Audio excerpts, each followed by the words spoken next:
Good morning. So today, what are we talking about? Hello? Hello? Can you hear me? Ceci here.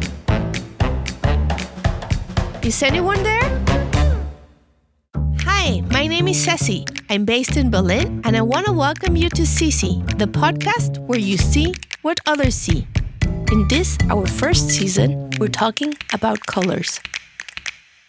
Hello, Petra. Excited about our interview today? Hi, Ceci. Yes, very much. Please allow me to introduce our guest today. Her passion for color has driven her to devote her professional life to study this subject by conducting fascinating studies on color concept association and color preference. She received her BA from Barnard College, Columbia University in 2005 with a major in psychology and a minor in architecture, and completed her PhD in psychology at the University of California, Berkeley, where she continued as a postdoc from 2011 to 2013. During this time, she worked side by side with Professor Emeritus Stephen Palmer. She later spent 3 years as an assistant professor of research in the Department of Cognitive, Linguistic, and Psychological Sciences at Brown University. Here at Brown, she founded the Visual Reasoning Lab, where focusing on aesthetic color preference, she studied the influence of color on how people think, feel, and behave. Soon after, in 2016, she joined the faculty at University of Wisconsin-Madison. In 2022, she was promoted to associate professor in the Department of Psychology, as well as the Wisconsin Institute for Discovery. In addition, as part of the virtual environmental group at the University of Wisconsin-Madison, her lab focuses mainly on color and addresses fundamental questions on how people associate visual features like colors and shapes with concepts, and how these associations are later used to communicate through visualizations such as graphs, maps, and diagrams. Also fascinating about her lab is the development of virtual reality educational tools that help not only to understand how colors influence judgments and behaviors in immersive virtual environments, but also help make science accessible and engaging. She has authored and co-authored major scientific publications on the estimation of color concept, associations in color maps, image statistics, visualizations, and computer graphics, and other relevant subjects regarding aesthetic psychology, such as her well-known paper co-authored with Professor Palmer, which is called Music Color Associations Are Mediated by Emotion, published by Proceedings of the National Academy of Sciences in May 2013. She received the Steve Yantes Early Career Award from the Psychonomic Society, and her lab is supported by NSF Career Award on Visual Reasoning for Visual Communication. A splendid and committed researcher with stunning acquired knowledge on color, it's my honor to present and welcome Professor Karen Schloss. Welcome, Professor Schloss. Despite being in a sabbatical, so we heard, thank you for having connected from Arizona and sharing your time with us today. Thank you so much for having me, and thank you for that very kind introduction. I'm very excited to be with you today. Professor, in the wild, colors convey codes invisible to us humans. They are biologically decoded and used by animals to attract the attention of a mate, to repel an enemy or a competitor, or used to hide and hunt. In case of humans, I assume that as animals in the natural world, we also decode biological messages conveyed in the colors we see, probably finding someone to be attractive, ill, or healthy, or knowing that some fruit would be ripe or not. But how does this decoding happen for us humans in the natural world? Are these messages product of our instinct, the result of repeated experiences, or both? This is a great question. Most of my work has focused on the associations that we can learn through our experiences. So while it is possible that we may have some innate sorts of associations as humans about the meanings of colors in nature, we certainly are able to learn these associations through our experiences with colored objects in the world. So it's not necessarily the case that a newborn comes with the knowledge that ripe bananas tend to be yellow. and unripe bananas tend to be green. But through our experiences of seeing how colors co-occur with objects and hearing other people talk about the meanings of colors and objects, we can learn about those associations. We can form those associations. And in my own lab, we find that people can learn new associations very quickly in a laboratory setting by pairing concepts with colors. I often wonder, how is the association path made between the colors that we see and the input it gives us to recognize an object? Not only talking about objects in the natural world, but also in the synthetic world, based on that input. At what moment do we realize, that is a banana, or that is a tiger, or, oh, I know I should put organic waste in the green waste bin? How do we people associate visual features like colors and shapes with concepts? Right. So I think we're constantly forming these associations with every experience in the world. So every time we observe a color, we are building and updating our associations into what I call a color concept association space or distribution. And so for any given concept, like banana or sleeping or driving, so concrete or abstract, we are able to store these associations and update them with new experiences. And then when it's time to actually interpret the meaning of a color, say in recycling bins, we have those associations activated, and we can use them to make our judgments in a particular context. So it doesn't mean that every time I see a banana, I say, banana, saturated yellow, banana, greenish yellow. So it's not necessarily a conscious thing I'm doing at every moment. But the idea is that we are continually doing this. Even in cases where color may not be essential for the task at hand. So when I'm crossing the street and I'm looking at incoming traffic, I am needing to pay attention to the speed of the cars. I don't really need to pay attention to the color of the cars to safely cross the street. But that doesn't mean that I'm not still somehow detecting the statistics of my natural environment and then storing that for later use if needed. I remember a game with a group of friends playing with food coloring. One person would be blindfolded and had to taste from a bowl of rice. And instead of it being white, it had been colored bright blue. Blindfolded, it tasted like normal rice, but as soon as the person noticed the rice being blue, it got totally unattractive and even disgusting. Why would our senses, in this case taste, be so disturbed if an image does not fit the concept one has previously created in his or her mind? I love this question. I think there's a couple ways to think about that. One is we have expectations about how foods should look. And so if we have violations of those expectations, that can be concerning, especially with blue. So in nature, food tends not to be blue. If cheese starts to get moldy and maybe it's a greenish blue, sometimes we want moldy cheese. But generally, the idea of blue food, I think, could be problematic, and also a violation of the expectation can also be problematic. Anecdotally, I heard about a ketchup company once who ketchup tends to be red. Tomatoes are red. This is a natural coloring. And natural from the cognitive perspective, possibly not natural from the coloring. But the ketchup company changed the color of the ketchup. And I think they made it either purple or blue as a kind of fun thing. And people were not excited about it because it mismatched the expectations that we have about the colors that things should be. And this could be a adaptive thing in nature. So if it is the case, as in nature before we were buying these kinds of synthetic foods, if rice always was white and it wasn't white, something happened. Something intervened on the rice that we might want to be concerned about. Similarly, if our ketchup or tomatoes are not red or green as natural ones are, that suggests something has intervened that we might be concerned about. So it might actually be adaptive for our general health and well-being to be possibly bothered by food colors that don't match what we think they should be if they are safe to eat. So are color expectations different in the synthetic world as they are in the natural world? So in the natural world, we're often talking about associations between a given color and a given concept. In the synthetic world, we are creating color coding systems to communicate about color. So if I make a weather map, for example, to communicate storm patterns, I'm using color in a synthetic way to color the map to show, say, wind patterns or amount of rain.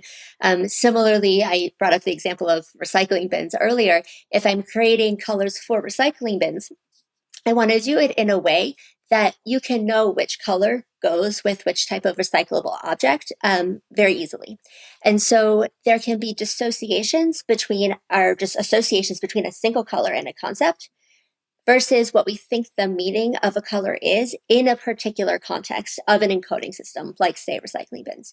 So, for example, paper and plastic and glass are very strongly associated with similar colors. And we know this from asking people to make association ratings in the lab. So they tend to be associated with whites and light grays and light blues.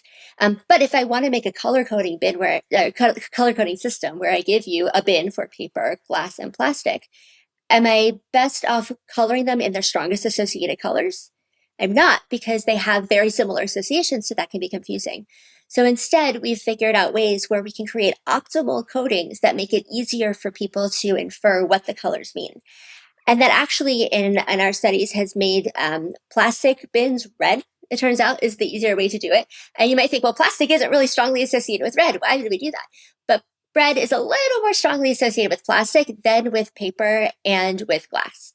And so then it takes away the confusability, because although plastic's not strongly associated with red, it's more associated with red than with the other concepts. And so that's helps us be able to avoid that kind of confusability. So one of the things that we've been doing in my lab has been trying to create models for how we can use our color concept associations as input, then understand how to estimate people's inferences about the meanings of colors in a particular encoding system, which depends on all the colors in the system and all the concepts, which then will lead us to predict what their interpretations will be. Professor Schloss, now talking about these associations between color and objects. In one of our past episodes, Petra asked our guest, Dr. Gavin Evans, to associate a list of colors she named, and we're going to hear now this interview abstract and ask our audience, and you please, to put special attention to the object associated with the color white. Blue. Sky. Green. Tree.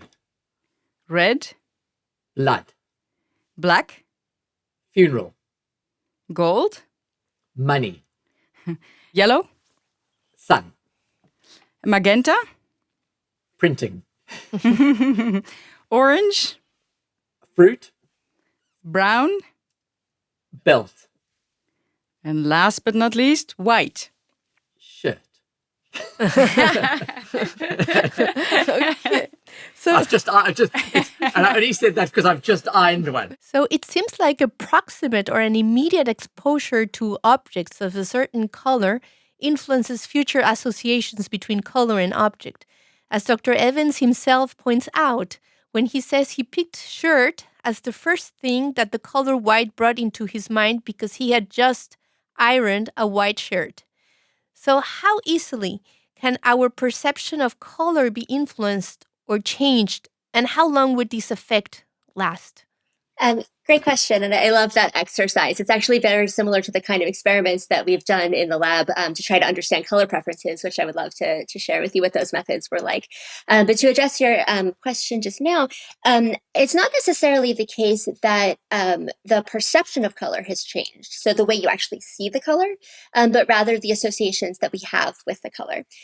So as I suggested earlier, I think you're constantly forming and updating these associations between colors and concepts, and different ones are going to be active at different moments in time.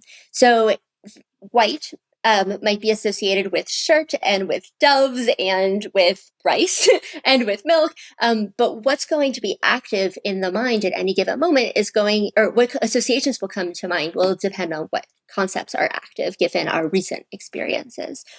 What would you say are the main elements that influence first color perception and then color preference? Well, color perception concerns how we are seeing colors in the world. And so that has to do with a lot of the, starting off in the retina, how the sensors on the back of our eye are processing light and then translating that through a series of neural processes that lead to our percept of how a color appears.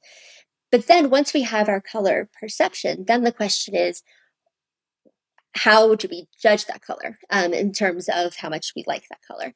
And the idea there has been that people, so we've developed this theory through a collaboration with Steve Palmer at Berkeley. So I developed this theory with him back when I was a graduate student, and we've been testing it for several years after that. And the theory is called the ecological valence theory. And the idea is that we like colors that are associated with things we like, and we dislike colors that are associated with things we dislike. So for example, if I show you a particular shade of red, then that will activate lots of associations, some conscious, maybe some not conscious, but it will activate these associations. And then it's our preference for all of those red things that then influence how much we like that particular shade of red.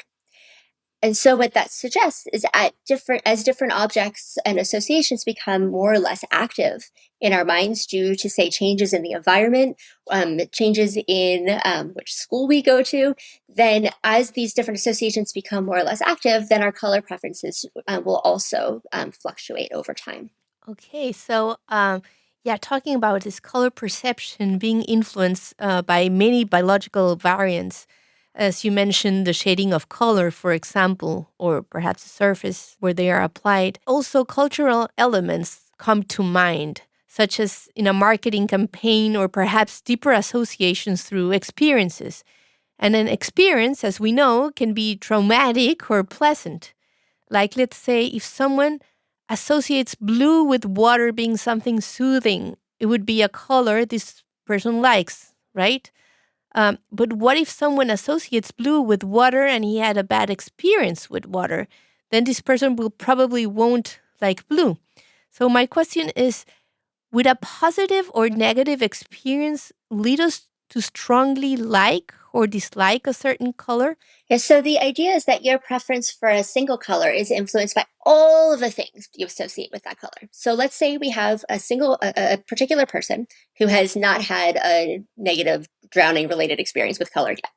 So that person associates, let's say, an ocean blue with things like denim blue jeans, and they love denim, and a clear sky, and lots of things that are positive. And so all of those things combined on average would be positive, so then that person would tend to like blue. Now let's say that person has this traumatic water experience where they're having a lovely day in the ocean, and then they have a scare with potential drowning. And so now they have a negative experience with that color. So all else being equal, then that preference for that particular color should decrease, because now the average preference for all the things associated with that color has now decreased, and that gets transferred onto the color. Within a laboratory experiment, we were able to change people's color preferences even within an hour-long testing experiment, where in this case, I don't think we introduced new objects, but we changed the activation of different objects.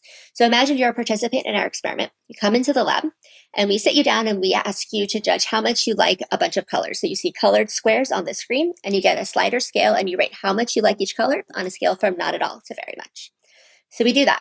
Then another experimenter comes into the room, and they say, I'm going to ask you some questions about spatial aesthetics. So the idea is this is a different set of experiments from the color experiments. And they show a bunch of images. Turns out some of the images are positive red things like flowers and watermelons. And some of the images are negative green things like vomit and snot and other gross green stuff. Another group would have seen the opposite, so positive green things and negative red things. And so when you see these images, you rate how complex they are. You say how good a label is for the image. So how good is the label rose for this particular flower? And you also say how much you like those images. Okay, so now that experimenter goes away and the first one comes back and they say, would it be okay if I get some more color preference judgments from you? And the subjects usually say, yeah, sure. We say there's going to be some different colors in there. And just to be truthful, we did add some other colors in there as well. And then they rate how much they like each one of those colors again.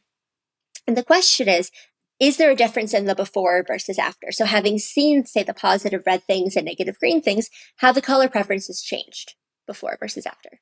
And it turns out they do. So if you show people positive red things, their preference for red increases. If you show them positive green things, their preferences for greens increase. We don't get so much of a decrease in preference for the colors that we're seeing in negative objects, but we do get these systematic increases. And importantly, we would debrief the participants after the experiment. So first we would ask them if they saw any connections between the different experiments. And most of them said no, they didn't know that we were at all trying to change their color preferences.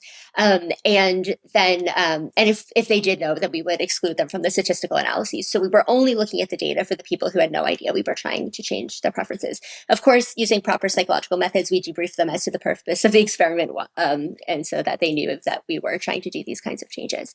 And so this is really cool because what it means is that we can activate different concepts in the context of an experimental setting and push around these color preferences.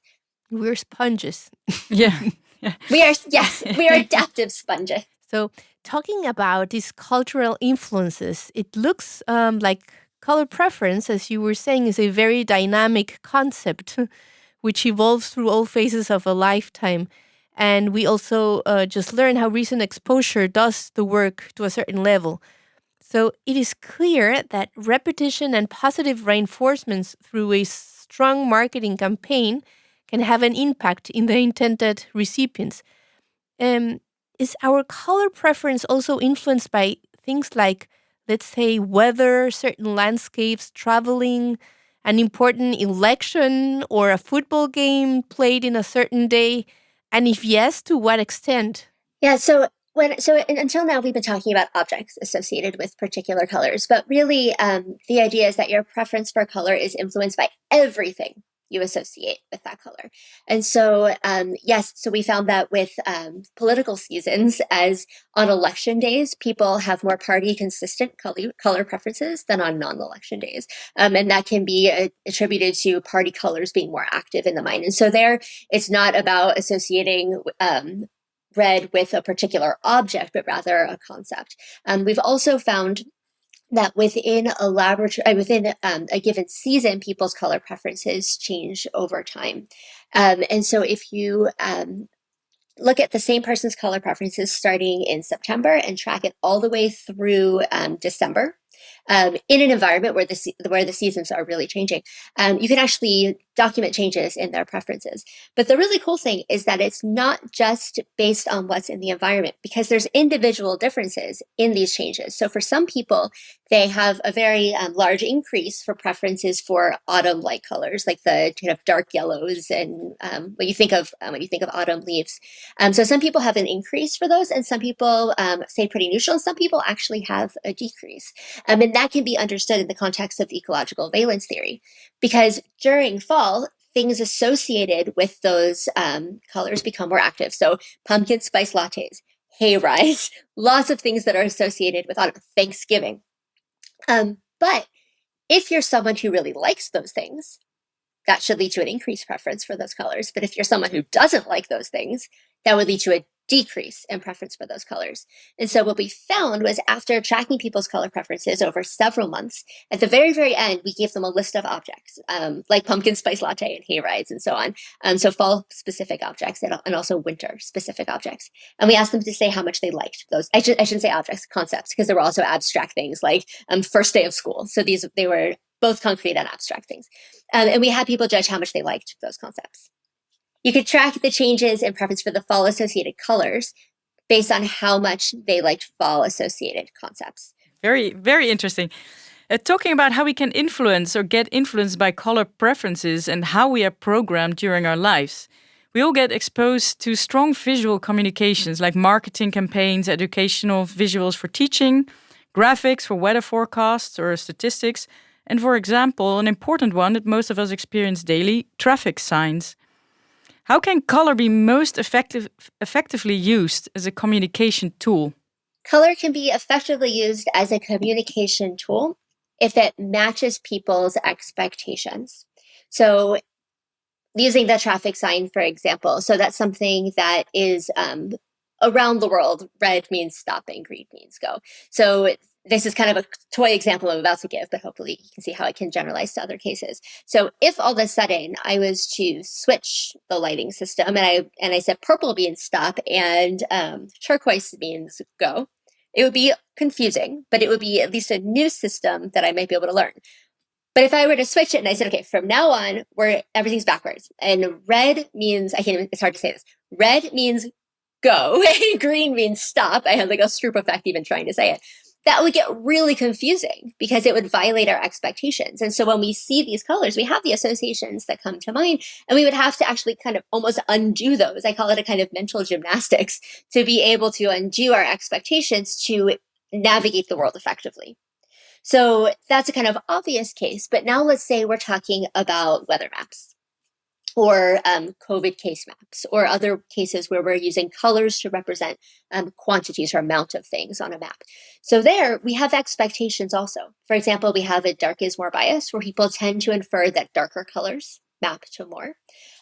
We also have an opaque is more bias where people tend to infer that regions that look opaque, so less see-through, map to more. And so when visualizations violate those expectations, they're harder for people to interpret.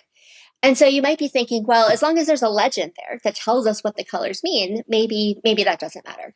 But even if there is a legend and that legend violates our expectations, so that'd be like having a traffic sign and you pull up to the light and it says, okay, from now on, red means go and green means stop. Again, that's hard to say.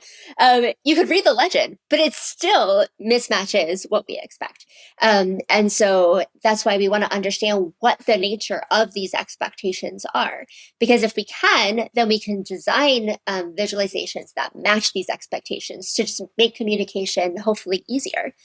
And if we're spending less time trying to figure out what the colors mean, we can spend more time and cognitive resources thinking about what we actually want to learn from the data that is visualized. So, Professor Schloss, back in Berkeley, you said you worked side by side with Professor Stephen Palmer, one of the most renowned scientists in this field and author of the book Vision, Science, Photons to Phenomenology, known to be the Bible of visual science, which was relatively new at that time. I want to ask you two very different questions. First, what exactly is aesthetic psychology? And second, what impact did the experience of working with Professor Palmer had in your life? Sure. So starting with aesthetic science. So this is, at least is the way Steve Palmer would define it, is it's the study of people's preferences for visual input. So it's on a scale from I love it to yuck, I hate it. And we can have aesthetic judgments for things like colored patches. We can have aesthetic judgments for photographs. We can have aesthetic judgments for landscapes in nature. So it doesn't have to be necessarily a human-produced things. We're having aesthetic judgments all the time, actually. A lot of times they're maybe neutral, so they don't come to mind so much. But when you see that beautiful sunset on your drive home, that's an aesthetic response towards the, ooh, I love it side of the scale. I'm biased because I'm currently in Tucson, Arizona on sabbatical, where they're the most beautiful sunset. So I'm not sure if that even is what I would have come to mind if it was a couple months ago, but here we do have beautiful sunsets regularly.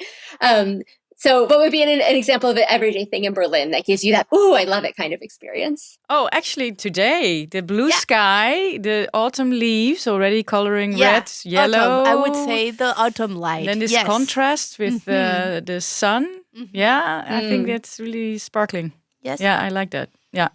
Yeah, so that would be the, ooh, I love it side of the scale. And we can leave the, ugh, I hate it side of the scale to the listener's imagination. Of what might be down there for them. And so there's an important distinction then between the study of aesthetic response and the study of art, because art is is so complicated. So we do have aesthetic responses to art, sure, but there's cultural components, there's financial components, there's historical components to aspects of evaluating art. So that is not what we're claiming to study in the study of aesthetic science. And there could be pieces of art that people feel that they appreciate, but they also have the yuck response to. So when we're talking about the aesthetic judgments, again, at least in the work that Steve Palmer has done, it's on this scale from, I love it, to yuck, I hate it, and trying to understand what leads to those different kinds of responses. Mm-hmm. And the second question was the impact in your life of working side by side by Professor Palmer. Extreme impact that changed my life, I would say. So I first came across his work when I was a graduate student. An undergraduate student before graduate school at Barnard College. And my advisor at the time, Robert Ramez, had told me to get this book, Vision Science, to try to understand what about vision I wanted to study.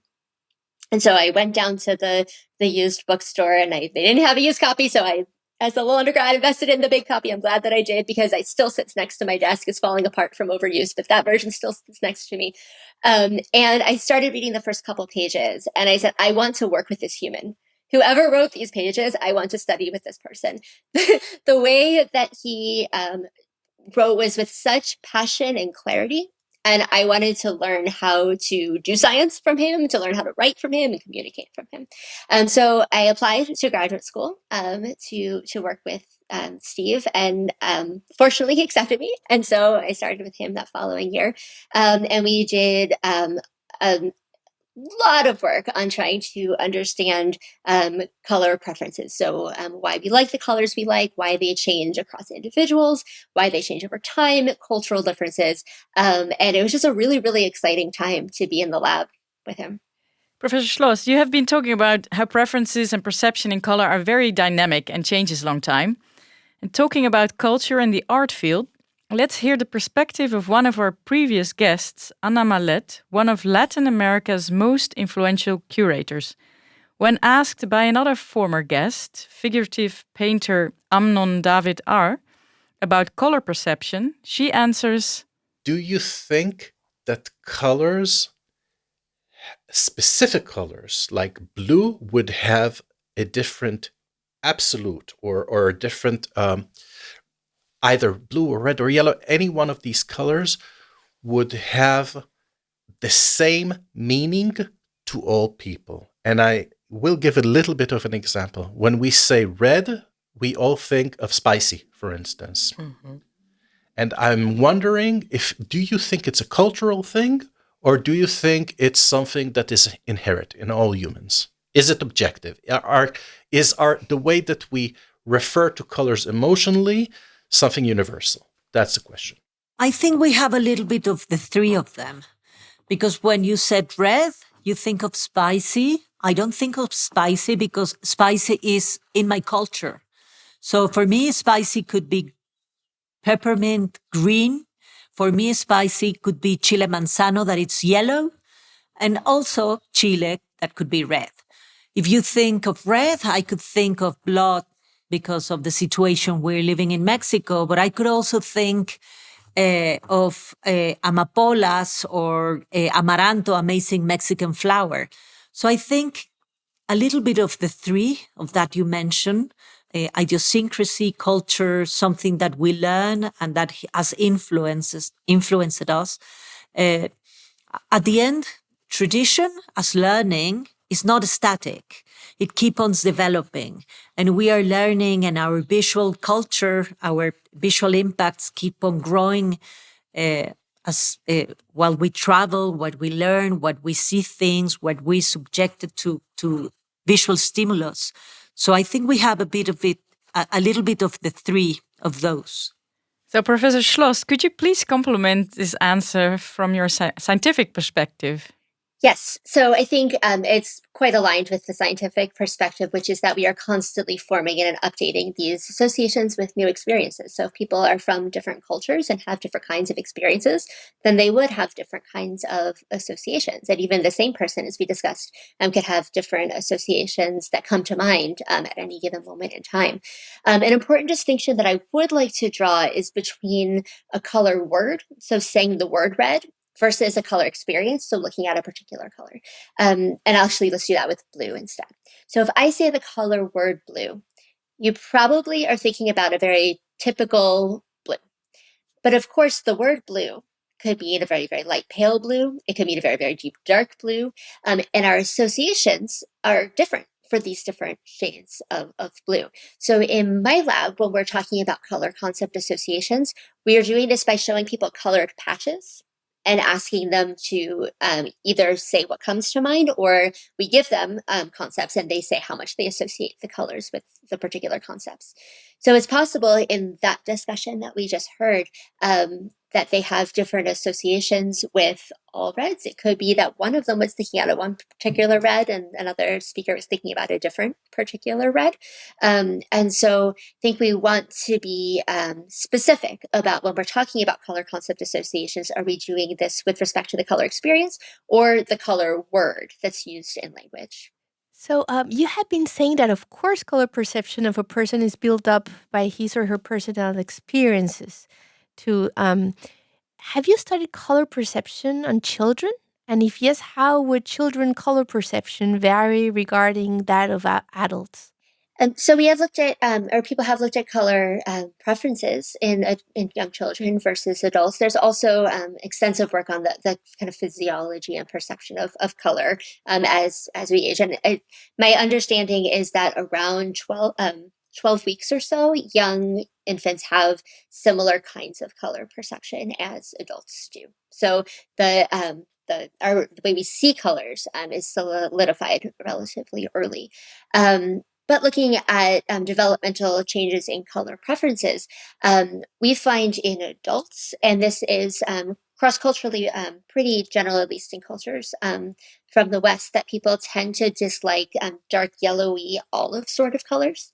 But in a infant looking study, to the extent that we want to say that the colors that infants look at tells us what they like, infants tend to look more at those particular colors.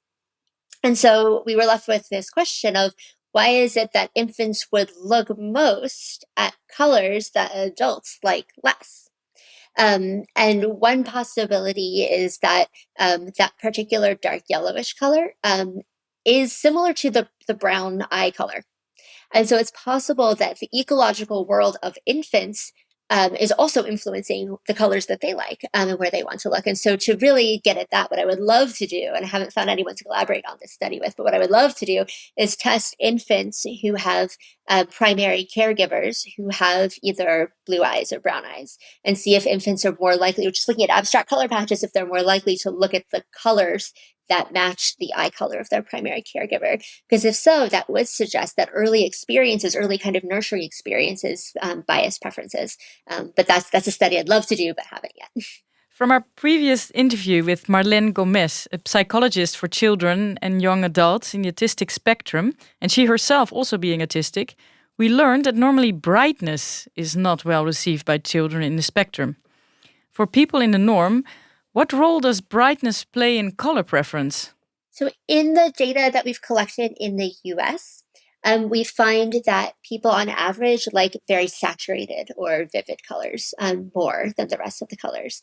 But it's possible that maybe those kinds of colors that are really vivid are overstimulating for some individuals.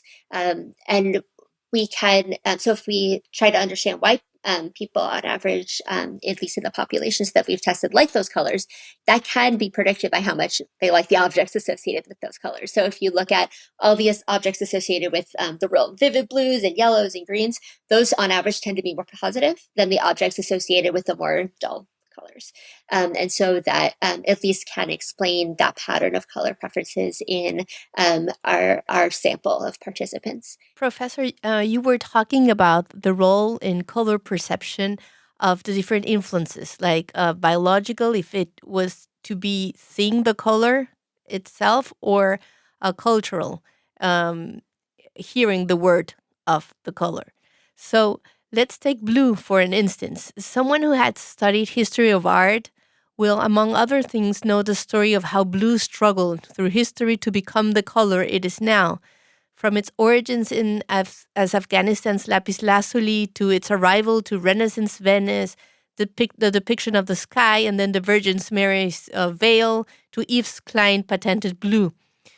This information will build up in the brain, I guess, and then will influence the way this person looks at a certain painting or any other work of art. In your experience, would it be true to say that color literacy and sophistication do play a relevant role regarding color preference? Although I have not studied that in particular, I would argue that yes, probably. So if someone is looking at a blue patch, like an Yves Klein painting, and doesn't know anything about Yves Klein, and they just say, okay, it's a blue painting, I could have made that, then they might not have such a positive experience in response to that blue. If you know about the story of Yves Klein, as he had said in one of his, I read in a book about him, where he was laying on the beach with his friends and they were carving up the world into pieces. And Yves Klein, he had the sky. And that kind of sparked this passion for blues, at least as the story goes. And so knowing that, and then knowing that when he created these solid blue paintings, he wanted to give other people the experience of depth and emotion that he had when he was looking at color. And so by taking away all of the representational forms that we often see in paintings and just showing color, then we can evoke this experience. So now with that knowledge, take someone and put them back in front of an Yves Klein painting. We've now put all of this imagery in their mind. We've brought back the dreams of a young artist. We've thought about the emotions that colors might be able to invoke in us. And that person, having heard those stories, so not necessarily being cultured in the extrema of art history, but just even hearing those stories, might have a deeper appreciation for the paintings and for that particular blue. That blue is the color of my glasses and my headphones, or roughly that color. I think, and my depth of appreciation for this color has, I think, expanded from studying Yves Klein a bit. So I would say, at least anecdotally, and also at least based on what we do know about color preferences, that as you gain more knowledge about associations with colors, that can enrich and influence your experience. So we have talked about single colors, but what about contrast? For me, it is obvious that in the art world, dramatic contrast is well accepted. Let's just give us a quick example. The Baroque with masters like Rembrandt, Caravaggio, or Velázquez, where black and red are used to stress or highlight an object.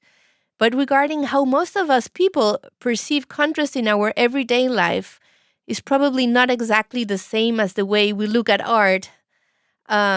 Professor, have you ever tested how much people like or dislike color contrast in art versus daily life? So we have studied that in the context of colored patches on a computer screen, so not in art, but looking at when you show people pairs of colors.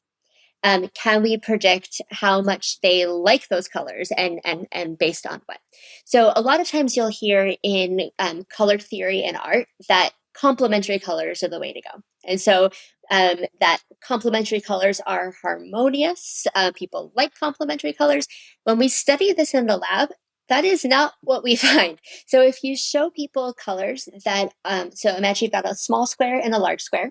And let's say we ask them how much they like the color combination as a whole. So you've got these two colors, how much you like the combination. People like color pairs that are more similar in hue. So they like and different in lightness. So they like a light blue with a dark blue, a light green with a dark green, and they don't like complementary colors, so say red with green.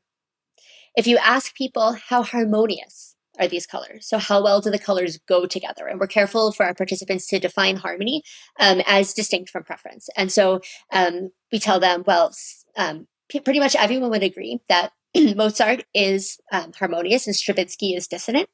But some people might like Mozart better and some people might like Stravinsky better. So we're asking about harmony. We're asking not how much you like the colors, but just how well the colors go together. And again, hue similarity influences judgment. So people find colors more harmonious if the hues are more similar.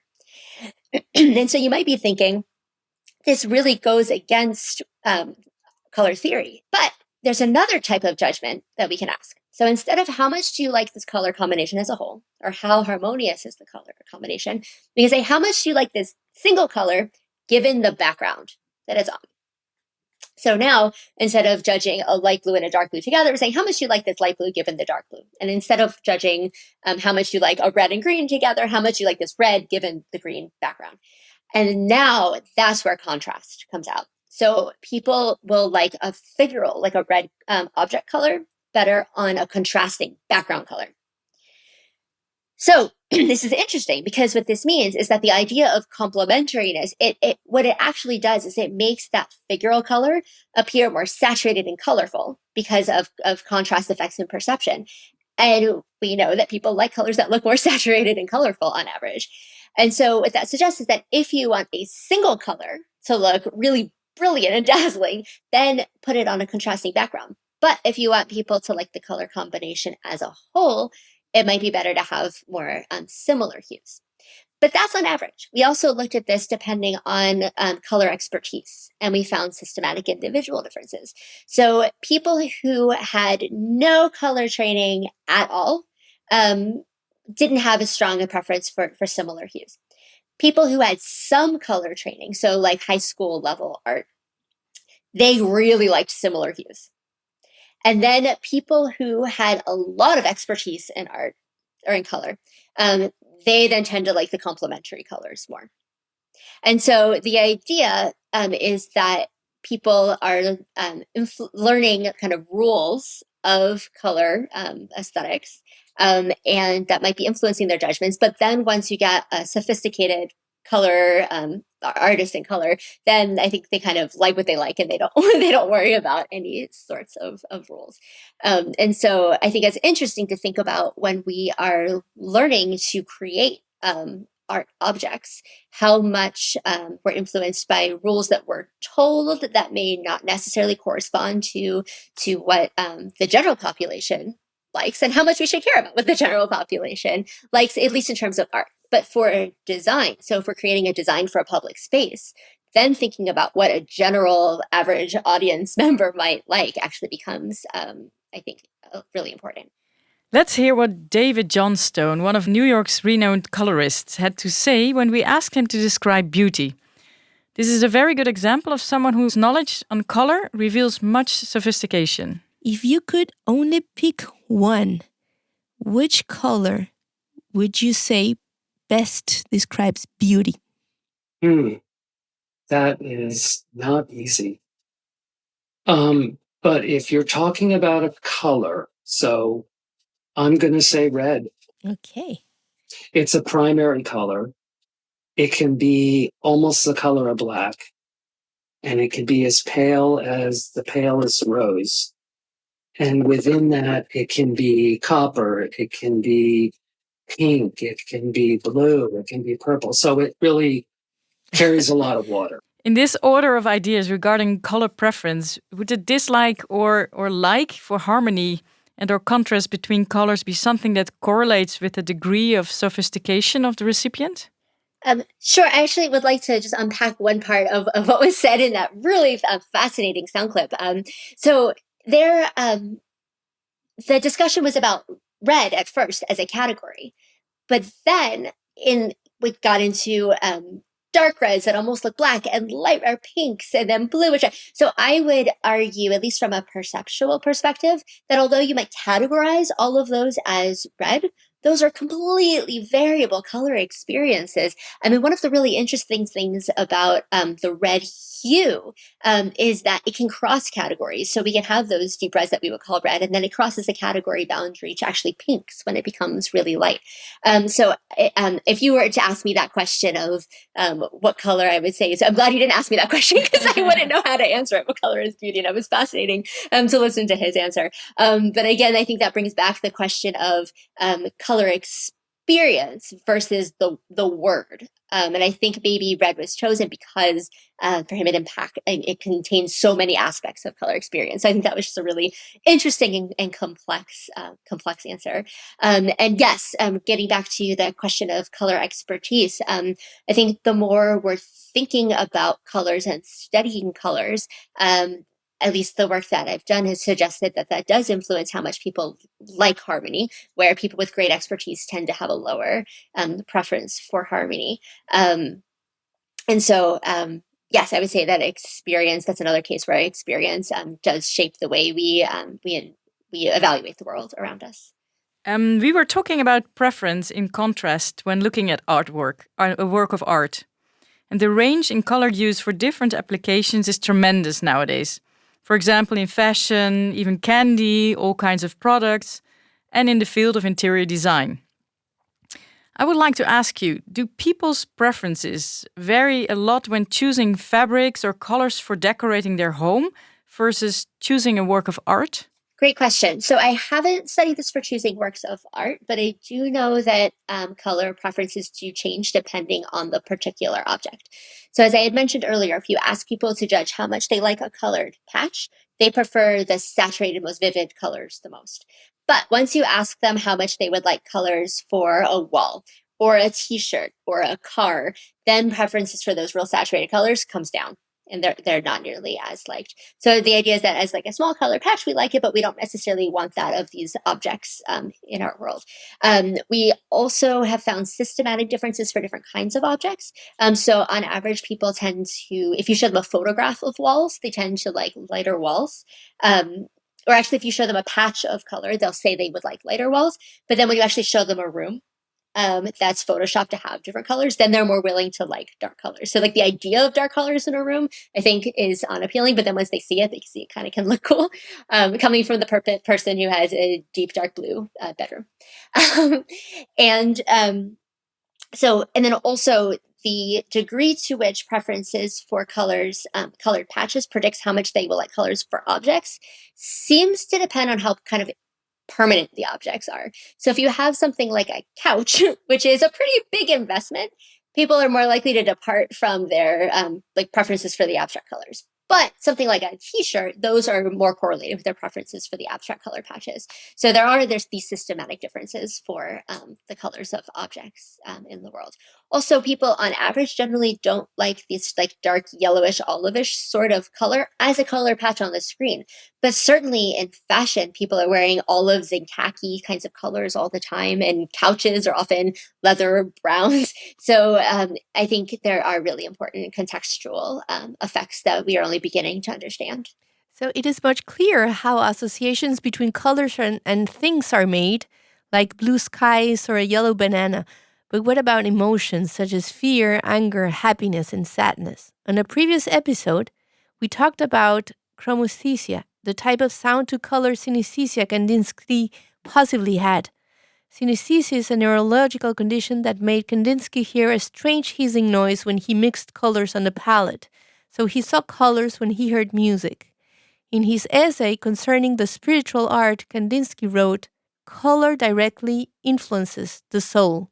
There was a moment where hearing music influenced Kandinsky's life in such a tremendous way that he desisted from becoming a promising lawyer and started painting. He then became a master of modern art, credited with painting the first purely abstract work. This is how Kandinsky described his impression of Wagner's Lohengrin. The violins, the deep tones of basses, and especially the wind instruments, at that time embodied for me all the power of that pre-nocturnal hour. I saw all my colors in my mind. They stood before my eyes. Wild, almost crazy lines were sketched in front of me. Now we have extraordinary interest in understanding the abstract visual and auditive phenomena of the emotional relation between music and color. Professor Schloss, you performed fabulous studies, as the one published first on the Proceedings of the National Academy of Science in May 13th, 2013. Music, color, associations are mediated by emotion was the name of this study. A study about the relationship among color, music, and emotions in non-synesthetic people.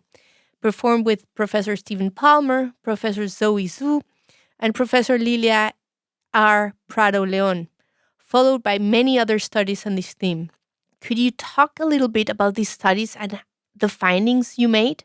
Sure. So going back to Kandinsky, so Kandinsky had synesthesia. So when hearing music actually saw color. And we were curious if we could find similar kinds of associations in people without synesthesia. And so instead of having the perceptual experience of color when we hear music automatically, so fortunately, I have no forms of synesthesia myself, but do people have systematic associations between color and music, and how can we understand those? So now, again, imagine you're a participant in one of our studies. You come into the lab and we play music for you that is different kinds of classical music. So fast, slow, major, minor, and different composers. And we show you a set of colors. And your task is to click on the colors that you associate most with that music. So we play the music for about 30 seconds or so, maybe 60 seconds. And then you click on the colors that you associate most. And then we have you click on the colors that you associate least with the music. And the question is, for people who do not have synesthesia, is there anything systematic in how they're approaching this task? And so just looking at the colors they chose, if you just look at the color patches, you might think it's really variable. But people chose lighter colors for faster music and more yellowish colors for faster music. And also they chose more lighter and yellowish colors for music in the major mode than in the minor mode. So then the question is, well, how are they doing this task? Like, where are these color mappings coming from? And so what we had done with those same participants on different days was we asked them to, so we showed them color patches and we said, how much do you associate each one of these colors with varied emotions? So happy, sad, anger, calm. And we also had played them the music. And we said, how much do you associate these musical selections with these particular emotions? So they made ratings on happy, sad, anger, and calm. And so the question then is, can we predict the colors they will pick to go with the music based on emotion? So we have how happy versus sad the music is. And we find that there's almost a perfect correlation between how happy versus sad the music is and how happy versus sad the colors are that went with the music. So the idea is when people are approaching this task, they're hearing the music, they're looking at the colors, they're picking the colors that match the emotional content of the music. So this led to our emotional mediation hypothesis, which is that when people are pairing things from one modality to another, say color and sound, they're doing this through the shared common emotionality of the two. Interesting. So we would like to play now an abstract of our previous interview with Rafael Lozano Hemmer, an artist as well as scientist. We will hear what he has to say about science and his response to a small experiment with music we conducted following the major and minor as well as the fast, medium, slow key combinations you applied during the studies you just talked about. The results of this humble copy we performed were promised to be revealed in this episode. So we will. Science is a place of intense doubt and intense creativity, and that the more people study science, the more they'll realize that this 19th century idea that science is just positivist and technocratic and techno-optimist is not the case. Science is just a set of methods that allow us to investigate the world and allow us to contravene. If evidence is shown otherwise, we go and correct our models. This is what I'm most in belief on.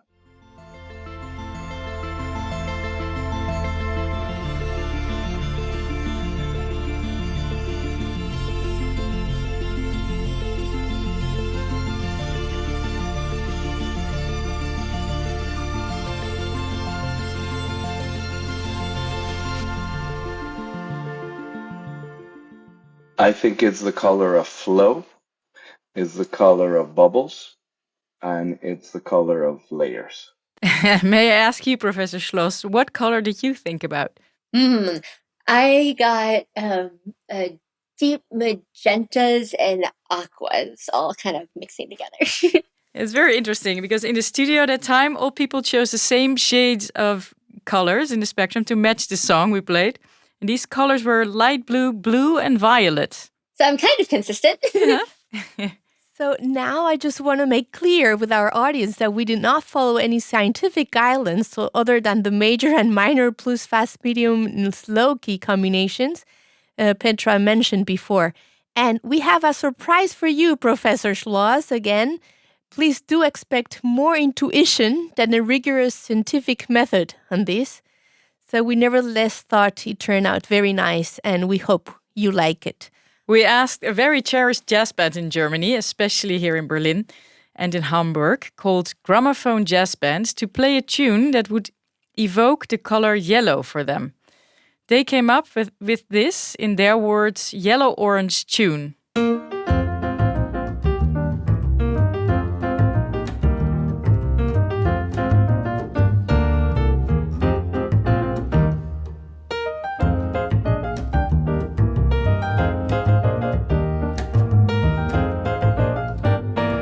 Also, especially for this occasion, Gramophone Jazz Band sent us a tune for you and Professor Palmer, who we hope is also listening, as well as for all scientists involved in the wonderful project that search for a link between the music that we hear and the colors that we feel.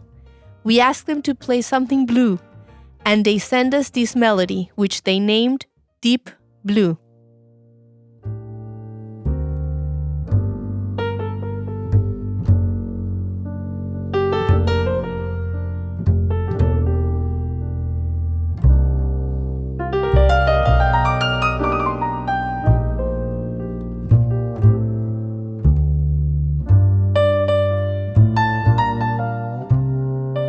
Professor Schloss, we have just one last question to close our interview. We would like to know what in your experience makes colors such a fascinating subject.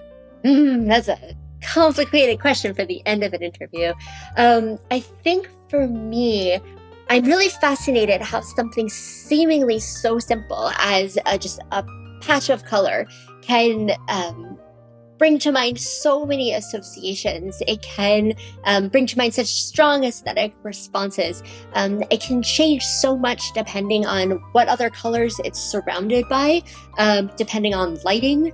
And so I'm really just fascinated by generally how we see the colors we see and how we use them to interpret the world around us. Thank you very much, Professor Schloss. This was a fantastic, incredible, interesting, fun, and colorful interview. Thank you, Professor Schloss. Thank you, Ceci. If you are interested in learning more about Professor Karen Schloss's research and studies or how to support her work at her Visual Reasoning Lab, please be sure to check this episode's description. Thank you, Petra, and thanks to our listeners wherever you are for having allowed us to share time with you. And we're saying goodbye today with a happy yellow song interpreted by Gramophone Jazz Band. We will see you next time, and we now say bye-bye.